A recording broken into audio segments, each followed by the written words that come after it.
Okay, so I'm at Longo's right now. I just want to show you what a fresh yuca looks like. These are the yuca roots, so they're $1.49 per pound. Okay, so now I'm actually at No Frills because Longo's didn't have any of the frozen grated cassava, but let me just show you. So this is in No Frills in the vegetable frozen aisle, and here is the grated cassava. So this has already been peeled, all grated up for you, and what we're going to be doing is steaming this to make our yuca flatbreads. And they're only 99 cents. So I just purchased 2 packages or 2 pounds of grated frozen yuca from No Frills.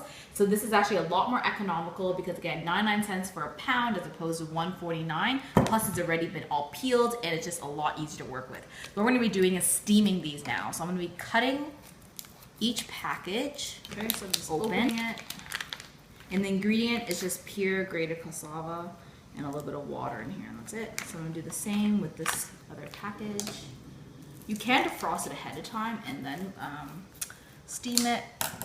If you remember, take it out of the freezer.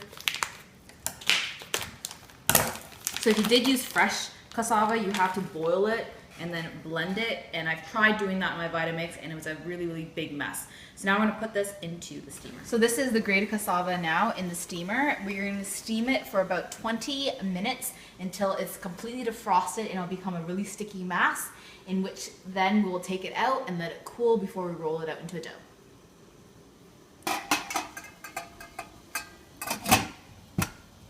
So it's been about half an hour because I had double the packages of cassava. If you just did one, it'd be about 15 minutes. And so now I'm gonna take it out of the steamer basket so you can actually see how it looks. So look at that, it's a really, again, very sticky. So just so you can actually, up close, you'll see the mass. It actually smells really good. Okay, so this is 2 pounds of steamed grated cassava now. So we're gonna, because it's very, very sticky, we're gonna let it cool in the fridge, and then once it cools down, we can actually roll it out and make it into flatbreads.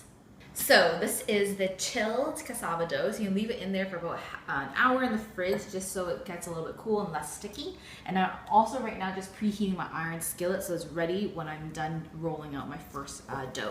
So what we're gonna do is you just take a small ball about this size is good.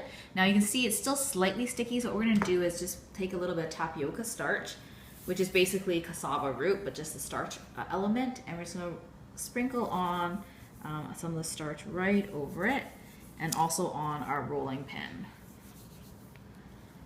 Then we're gonna roll this out, so just make sure, again, you wanna make sure it's well coated so it's not so sticky on you.